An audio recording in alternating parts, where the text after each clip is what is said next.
when you're talking about individual names, let's pull up the charts for Healthcare Global as well. That's the stock that has been buzzing in trade today as well.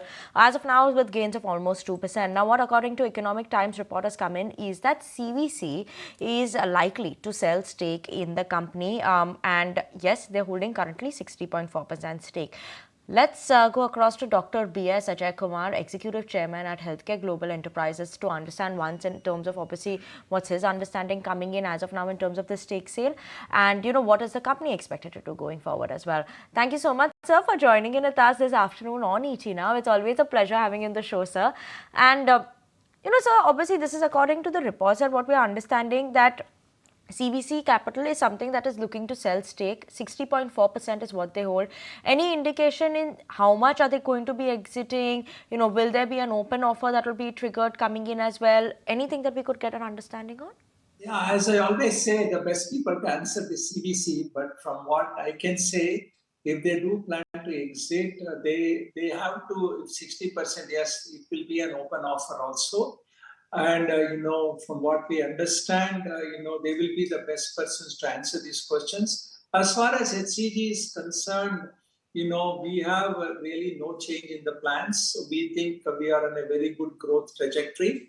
As we have indicated, even in our investors' call and all, we have done some M&A. We have future plans for growth of existing centers as well as some new centers, including brownfield, and future we are looking at even greenfield possibilities. So we are on a good scale to expand. As we know, oncology is expanding rapidly across India, and we being the number one oncology player in the country, there is strategic ample opportunity for us to grow in all three aspects, and we are very much focused on this in the growth.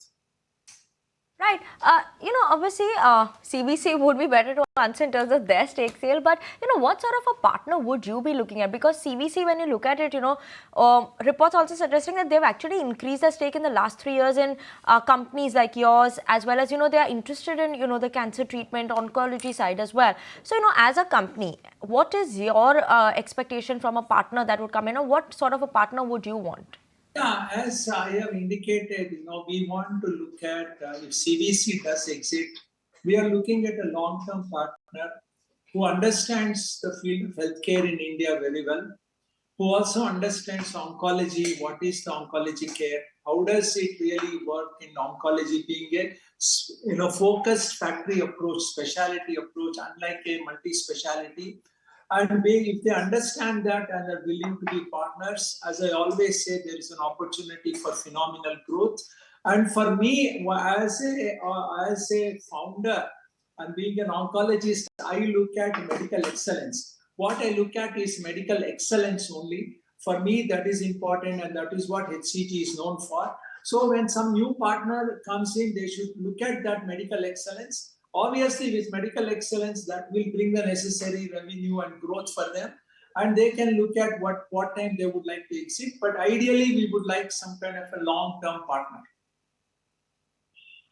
I know this is going to be a tough one to answer, but in terms of valuation also, when you look at CVC's stake in HCG, that is at around, current valuation seems like at around 3,200, 3,300 crore.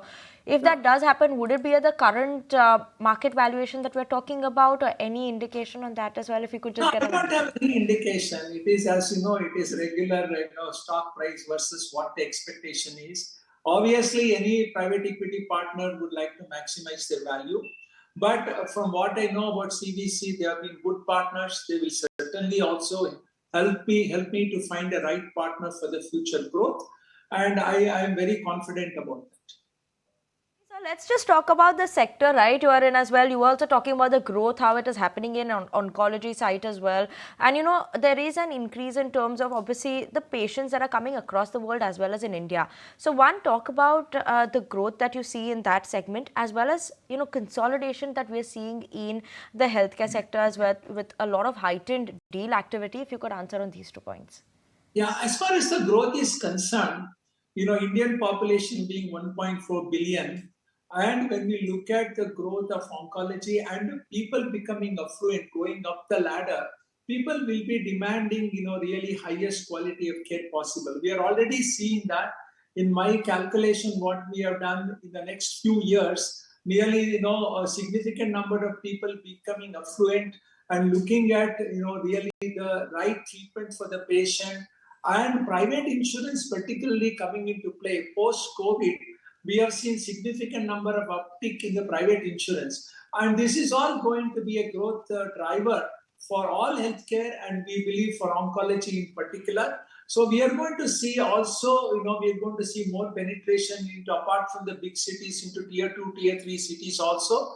All of this will make a good, area where we can really establish state-of-the-art centers and grow.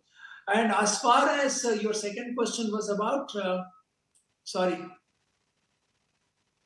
hello?